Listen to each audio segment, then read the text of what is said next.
Yodaka, my boy. It may be time for you to lock it. What's up, guys? That guy with a... Wait, it's better.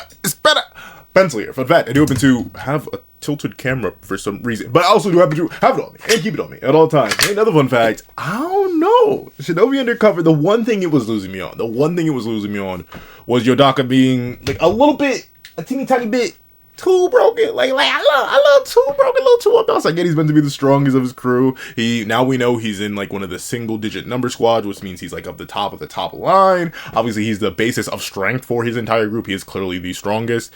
I was kind of worried that man was gonna be a little teeny tiny bit too swole, a little teeny tiny bit too strong, a little teeny tiny bit too beefy.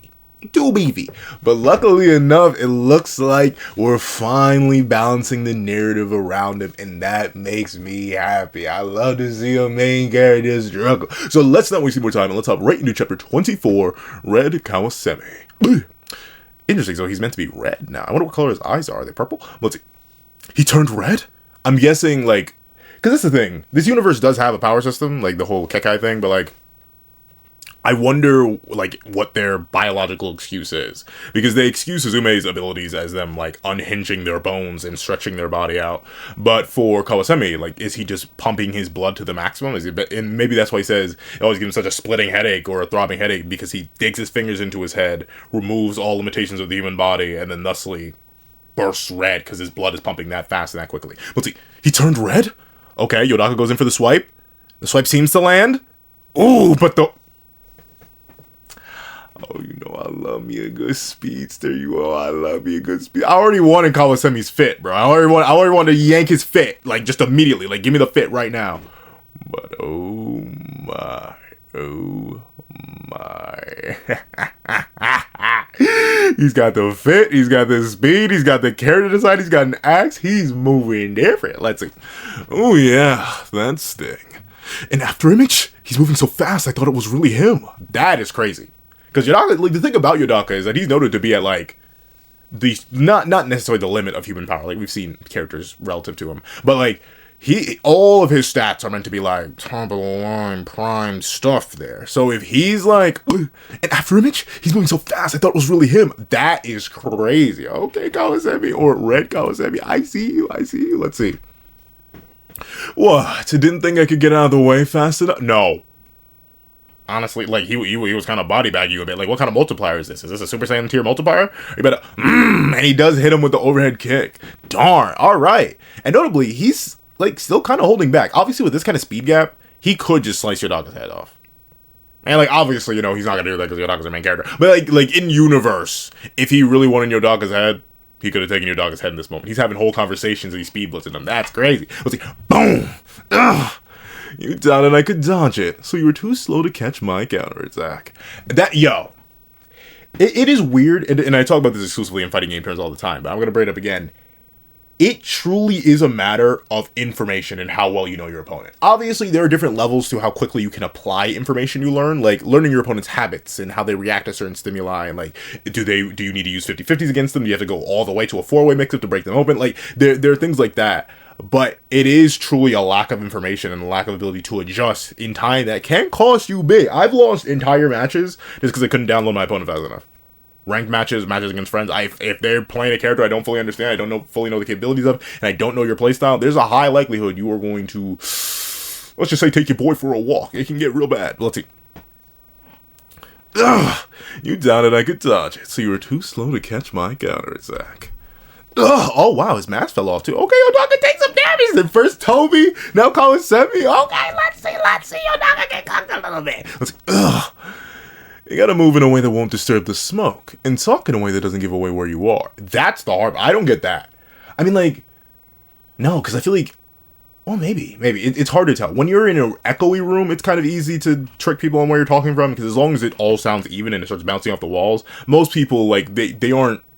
And hey, most people aren't, like, attuned enough to be like, okay, it bounced off that wall, meaning it must be coming from behind me. Like, you don't think like that, especially in the moment. So the ability to talk in a way that doesn't give away where you are, that's impressive. And it's also very impressive that he's able to move in a way that doesn't disturb the smoke, considering, like, he's moving pretty darn fast. Let's see. You don't know about petty tricks like that. Where is he? I know. It's because you're too strong to care about that stuff. Honestly, like, once again, not in actual combat sense, haven't gotten combat training yet. But in terms of life and, like, specifically education, it was always interesting to see prodigies struggle with basic stuff. Like, whenever they ran into a subject they didn't understand for the first time, and they actually had to, like, study, and, like, trying to help them study, it was the most painful thing, because they just never did it before. When you're so good at something, when you're that dog 9 out of 10 times, and then the 1 out of 10 times comes and gets you, and you've never practiced a skill before, yeah, you're gonna struggle with it. So I don't blame people who are just, like, naturally good at stuff struggling to do anything, because, like, yeah, I wouldn't, like, there are certain aspects of my life where I hadn't struggled before, and then suddenly I just started doing them. I was like, oh, and then I realized how much I had to lock in. Let's see. Yo, I do like the kind of style Kawasemi has. And he actually has a very similar design to Yodaka, too. Like, they have the same, like, part, kind of, sort of. In fact, I think they literally do kind of have the same hairstyle. It's just that his is a lot more frizzy and shorter. Because you can see 1-2 bang, 1-2 bang, or not bangs, whatever these are called. And then the immediate sweep up, except he has an extra one coming down here that breaks away. Meanwhile, Yodaka's two are attached. And then he has inverted ones, like they curve out, the tips curve out to that side. Meanwhile, these lean to the right, and they have basically the same outer. So I wonder, like, this Kawasemi, I mean, if he ends up being a long-term rival, you never know. He could end up literally being our Yodaka mirror. But let's see. I know, it's because you're too strong to care about that stuff. And tapping him on the shoulder, yeah, he could give him back jobs right now. Let's see. Yo, do you know how disrespectful it is for someone to be on your shoulder, and instead of, like, smacking you away, which obviously backhanding somebody is also very, very disrespectful, but instead of smacking you away, they literally drop down and hit you in the chin with the bottom of their foot? Oh, Kawasemi's just styling. Like, he just had himself a good old time with it. Okay, let's see. You've never fought somebody stronger than you, have you? Another thing. And admittedly, I do like it, and it's always been, like, an interesting experience to watch. Seeing someone who's never been challenged or humbled or put in a situation where their own abilities, physical or otherwise, are inadequate, seeing how they respond is honestly, like, the truest judgment of their character. I remember there was a guy who I knew. He was the strongest. He was unstoppable. He was a beast, a creature, an animal. But then he ran into somebody stronger. It was at a track meet, and during warm-ups, he could see the other guy was throwing stronger. But admittedly, the one thing I give that guy, despite being unrivaled, he was like, okay, I'm going to have to pull out everything. He's going to lock, and he locked in. He still lost. Like the other guy was still strong. Like, luckily enough, well, not luckily enough, I still feel bad. But we did end up winning that meet overall. It's just that he lost to that guy. But that's the thing. When he was met with somebody stronger, he didn't fold. He still put up his best fight, and then he just trained even harder. Like, that man, I don't even know how strong he is now. He's still doing that. Like, he's still a shot put thrower. So, like, I know for a fact he's, like, 10 times stronger than he was when I saw that event all the way back then. So he's the kind of fella who his nature is, hey, if I ain't good enough, it's time to log in. We'll see. I'm assuming Yodaka's the same way, too. Ugh. And, like, here's the thing. Don't get me wrong. I know your legs are stronger than your arms. They literally just have more muscle mass. They're much more active than the rest of your body because they're always carrying you. I get that. But there is always something extra disrespectful about being stepped on. Especially stepping on somebody's face. Like, that is to have the gall, the nerve, the determination, and the willingness to put your foot, your ground walker, in someone else's face where they eat? Yo. Kawasemi's getting as disrespectful as possible, gay. Alright. Once again, Sentomi Tadashi Sensei is cooking viciously with the art here. Like, the one thing I noticed is that they didn't do any, like, detail for Kawasemi's hair here, and it does stand out because Yodaka's hair still had detailing. But here, like, this is just a gorgeous panel. This may be thumbnail material. We'll see. In which case, nice to meet you. I'm that somebody. But, you know, why is it like, what is that? Why did my hair gap like that? But It honestly, in non-life or death situations like this one, it's honestly good to meet people who are better than you in something that you do. I think it's always better to have consistent reminders that the world is huge than live in a small pond. Like, I think it's always good to know, oh wait, there is always somebody stronger, there is always somebody faster, there's always somebody smarter. Sometimes they can be all in the same person, sometimes the attributes can be distributed, but regardless, I think it's good. It's why, honestly, as much as I'd love to be number one, quote unquote, I feel like it'd be boring, because you're just competing against yourself. Meanwhile, you have actual external stimuli of other people, and humans and social creatures are, like, predetermined to enjoy that. And I enjoy that a whole lot. Let's see. I'm that somebody. Oh, okay. I thought she was pulling up to smack KAWASEMI, but no, she's fighting Bon. Let's see. Die! You have a rather crude choice of weapon. I like crude, since it's the perfect thing to bust up your flimsy weapon. Ah, okay. Yeah, and honestly, as much as I love my swords, man, give me a good hammer, just boom! But let's see. I see. Darn, so she actually did, like, break down his katana a whole bunch. Alright! Hibari! Look at you actually being half relevant. You've been really, like your whole crew has been struggling to be at all relevant. So I'm happy that y'all are stepping up a little bit. I see. Actually.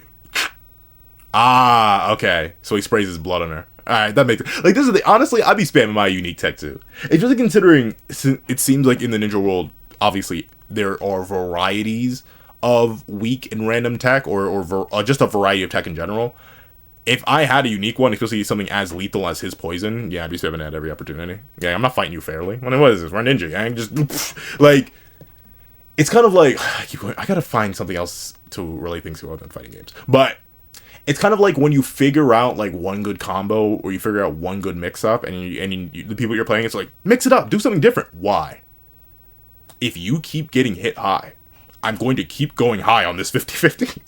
It is your responsibility to figure out that you need to block high. It's not my fault. I know you're scared of the low. You don't want to get hit with a 2M and then blow up. I get it. But you're gonna blow up regardless. Like it ain't my job to adapt to it. So I do respect Bond's ability to just immediately adapt and like, alright, fine, I ain't dealing with you again. His blood? Is it toxic? My true weapon is my body itself. My thick, meaty, poison gains. Let's see. Well, I heard that the poison you're so proud of didn't even work on Yodaka. I mean, that is true. But, like, you're not Yodaka. Oh, but let's see. Actually, she did dodge. Let's see. That is impossible. No matter how tough he is, he's still human. He won't be able to operate at 100. Oh, okay. So KAWASEMI may not actually be Yodaka level. He may just be, like, relative at best. But Yodaka is nerfed by the poison. And that makes sense, right? Obviously, it'd be kind of weird if Yodaka was truly just immune to all poisons. Like, absolutely and entirely, and couldn't be affected by anything. That's, like, especially in a series about ninja, that'd be such a huge, like, a crazy buff to give the man. So he probably is nerfed somewhat. Let's see. Oh, wait, no! Ah! Let's see. In a fight where every second counts, he's effectively fighting against two opponents. Yeah, honestly, and, like, any of my athletes know this, when you're having a day where your body just doesn't move right, like you woke up on the wrong side of the bed, or you're feeling sore from a workout, and your body just isn't operating properly, like, you know your body can do certain things, you know you can react in certain times, you know you can throw things a certain way, but your body just isn't doing it for one reason or another, it is the most annoying thing ever. Because, like, it's because you know that you're better than that. Like you know for a fact, based on all the work and effort you put in, you can do better. But for some reason, your body just ain't rocking with you that day. And it happens. Like, even some days, though I don't, like, do sports anymore, some days I work out, and I'm like, I am weaker today. Completely right. What is that? Like, I've had moments of genuine bamboozlement where I'm like, what's that? Like, there's active input delay. And obviously, that's just, like, me waking up on the wrong side of the bed. Yodaka is actually genuinely poisoned. Let's see. Gotta show my gratitude to Bon. And don't dare accuse me of cheating. Ninja always finish fights before they even start. Yeah, that's the thing. I don't even, like, in a world of really, like, any combat at all, but especially a world of ninja combat, yeah. Cheating ain't even real. It is life or death 9 out of 9. No, not even 9. 10 out of 10 times. Like, obviously, in most scenarios, every single antagonist has lived in some way, shape, or form for one reason or another. But at the same time, like, I'm off you fast as possible. Which is why I'm so interested in KAWASEMI's reasoning for not, I think it's KAWASEMI's reasoning for not taking Yodaka's life, considering he should be trying to. He's just stepping on him and messing with him. Let's see. Ninjas finish fights before they even start. Ugh, I underestimated how drugs and poisons would affect me. I made a mistake. Oh, yeah, Yodaka. Yeah, yo, dog, think about that mistake. You know what? I'm sorry. I love me some flawed, mistaken main character. It just hits different for you, boy. It's different for you, boy. I love it. I love it. Yes, yo, dog, I acknowledge your weakness. I made a mistake. My nosebleed is running down my throat, making it harder to breathe.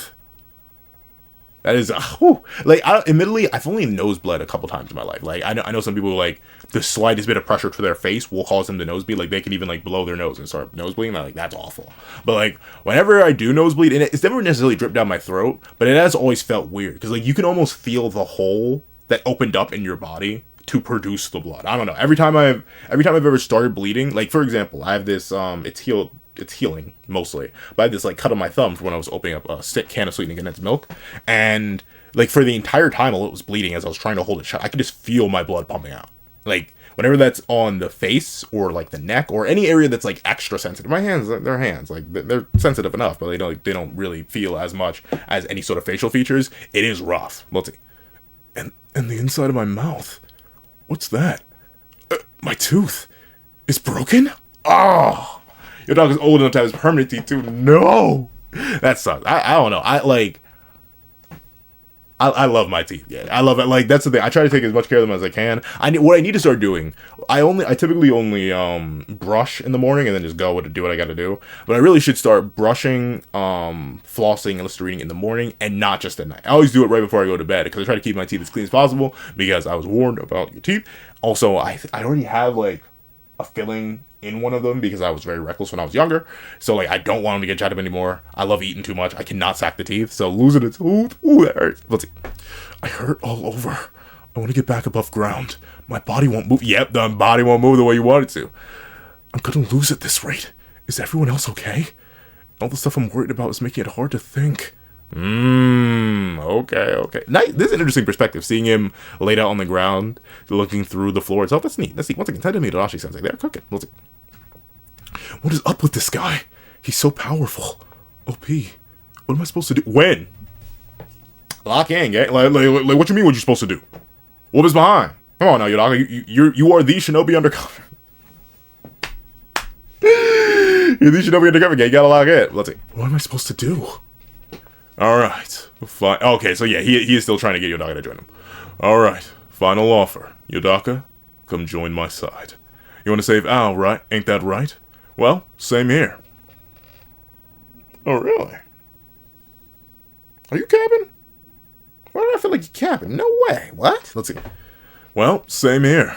Besides, you're protecting her without even knowing why, aren't you? Yeah, I mean... What is it, I forget how the phrase goes. In fact, I wrote a verse about a long time ago that I never ended up finishing, but I do need to go back and finish. It was Alibaba versus Yamamoto. And one thing I had Mayuri say is, like, it's not a dog's job to wonder about the orders that come out of its master's mouth. Its only role is to obey. And that's basically what the public safety ninja are. Like, they don't question their operators. They just do what they say.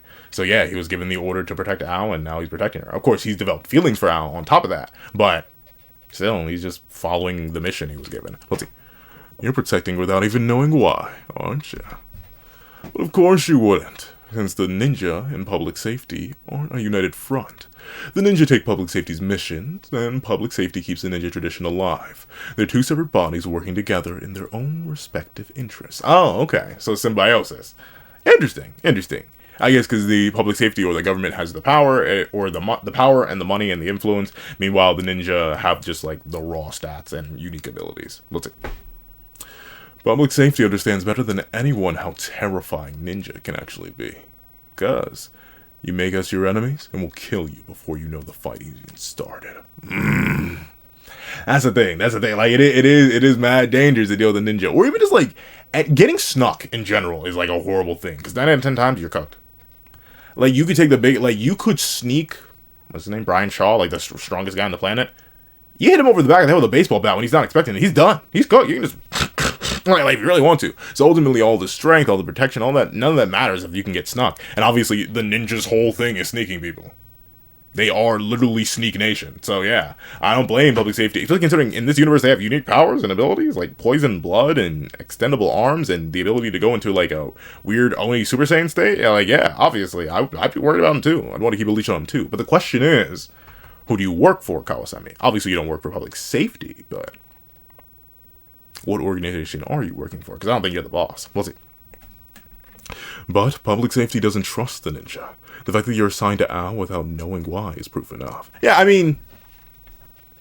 Yeah, like that's the thing. And honestly, because I don't know. It really is a matter of how much information is too much information. And especially if you do have someone just as loyal and dogmatic as Yodaka, yeah, might as well just make him follow orders and sit around and not ask too many questions. You might as well do it even if that is wrong. But let's see. Maybe you're assigned to Ao without knowing why is proof enough. Oh, well, we knew that, yeah. Ao's parents were killed, right? That was by public safety's ninja. Ooh! The plot thick. What? I mean, I guess that's kind of... Well, not really. I thought it was Rogue Ninja. Or what I really thought. Not public safety ninja. I really thought it was her own abilities that offed her parents. But no. But I wonder if Kawasemi's telling the truth here. But that would be a crazy development. That public safety... Like, which one was it? Was it Yodaga's operator who ordered them to be executed? Oh, interesting. Okay, the plot thickens. Wait, I keep praising Sentobi Tadashi Sensei, the artist. Ippon Tateguchi Sensei. What you cooking up right now? What you cooking up right now? What is this? What is this? Let's see. Huh? If you really want to save her, join our side. Come on, Yodaka. I don't know what you're actually after, but can your side guarantee out? Oh, he's at least considering it. Okay, he's at least So, right. That little tidbit of information, that's the thing. How much information is too much information? That little tidbit right there is enough to have Yodaka being like, well, if you're gonna twist my arm and knock my teeth out, he's considering it. And hey, I mean, I don't blame him. Especially if public safety is truly responsible for the way Ao lives now. Entirely. Interesting. Let's see.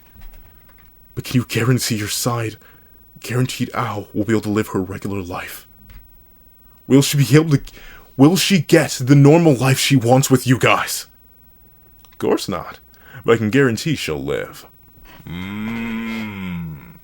Once again, I'm interested. Like, obviously Ao has some sort of innate power. Some unique thing from her bad luck ability to her, like, weird teleportation thing she did a while back. Like, obviously... She has ability. So I do wonder, whatever Kawasemi's side is on, the Rogue Ninja, like, what do they want with her? And why would they keep her alive? Does she have, like, is there unique properties to her biology? Is it a unique power to herself? Will they want to use her as an asset? I do genuinely wonder. Because we built the entire narrative around Ao. That's, like, why we're the Shinobi Undercover. But at the same time, we haven't really extrapolated on what makes Ao so special, so unique, and such a valuable asset that public safety is willing to assign, what? So Suzume, Umineko, Hibari, Yodaka, and the dad guy, the ninja who takes care of her. That's 5 whole ninja that they've dedicated to this one assignment. And apparently, I remember early on in the series, they said many more are hidden amongst the classmates as well. So, I do wonder, what is she? Let's see. Then, that's not where I belong! Yodaka, you don't even live a normal life. But I guess for the sake, because he loves Ao at this point, just simply for the sake of keeping her safe and allowing her to live a normal life, that's enough for him. So, and I respect that. Let's see. Alright, suit yourself. This will be your final resting place. Oh, you're gonna finally swing when you guys are gonna diff you? Let's see. See you on Monday. Monday. Oh, so your birthday is next Monday. Oh yeah, I guess it is. I should have told Nozuki. Why? Why him? He's like, you falling for that thing? That child? I mean, he's strong enough, but like, for him, of all people? Let's see. Because I just know he'd make celebrating it fun. Ain't that sweet. She's like, I know my boy. Take him my heart. But let's see. Just because I know he'd make celebrating it fun. Okay. So there was a reason for that broken tooth. He spits out his own blood. He's spitting the blood in his mouth at me? What's the point of even dodging it? I mean, like, if you don't have matching blood types, that can still be very bad for you. You don't want to, like, just take in blood. But then again, it looks like outside of his nose and probably his mouth. Actually, even his mouth is covered by his arm. But all of his major, like, exposed areas that could, like, let blood into him that he couldn't just wash off are covered. He's wearing glasses and stuff like that, and his mouth is probably closed. He's covering his nose as well, at least a little bit until this panel. So, I get not necessarily wanting to care about the blood, But at the same time, you shouldn't have risked it, because look at that. A tooth? Oh, wait, yo, Doc, you may need that back, buddy. What if they... I mean, obviously, it's going to be hard to put it back in, but, like, maybe you need that. Oh, straight... Oh, okay, I thought it hit him in the eye or something, but it looks like it went straight to his head. I was like, the blow was a decoy so he could spit his tooth at me? Don't you know when to stop? I can't. Not when I decided to pick out a present. Oh, yo, Doc, you in love. Yeah, you in love. You in capital L-O-V-E, love, my boy. All right. Not when I decided to pick out a present for. I wonder why. When I think of Ao, it pushes everything else out of my mind. All my anxieties disappear. And I know exactly what I need to do.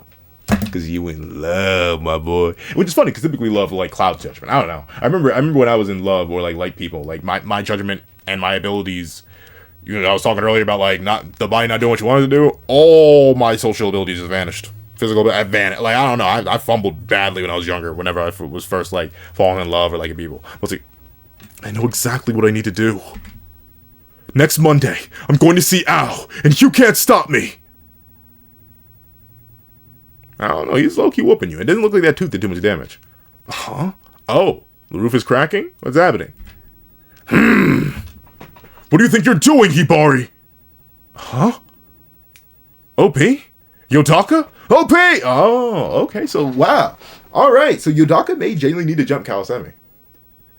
Alright. We may just get a 2-on-2 fight. Hibari and Yodaka versus Bon and Kawa. Is it Kawasemi or Kawasami? I think it's Kawasemi. I think it's Yeah, Kawasemi. I'm sorry. I don't know why it does that. It's whenever I hold Viz too long, it immediately freaks and geeks and does that. But alright, a W chapter.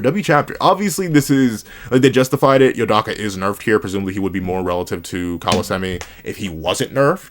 But at the same time, a worthy chapter on two fronts. One, I love seeing Yodaka humbled.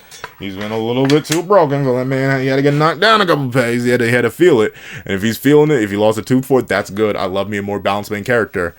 And I do like Hibari actually getting to show out a bit against Bon, and even breaking the ground to get down to Yodaka, which is actually a pretty impressive physical feat. And also Yodaka's determination. While he still doesn't fully realize that he's, like, genuinely in love with Ao, seeing that he's realizing slowly but surely, she clears my mind. I get more focused with her. I can understand, I can fight back, regardless of the pain I've taken, all because of her. Like, I do like seeing that. It touches my heart a little bit. It touches my heart. So, if you've been all the way to the end of this video, please leave touch my heart. Touch my heart in the comment section down below. And then thank you so much for watching. If you're new to, leave a like, share, comment, and subscribe. Make sure to hit the notification bell so you don't miss out on any videos that come to the channel. Also, you do have a Patreon down below, or you support me for as always and things like exclusive videos, early content, and more. You also now become a member of the channel for as well as $3 a month to get the same perks and more. So those perks will include the live reactions here the series I happen to review, ad variations of all my videos, and if you become a $25 patron or a $25 member, you can order whatever video you want. Also a link to my Ko-Fi in the description down below. You can drop 5 beans for a short video, 20 beans for a long video, or any beans at all. Any support is always greatly appreciated. Now, I'd like to thank you so much for watching. Once again, I hope you guys have a wonderful day. This is the back of the pencil, writing off.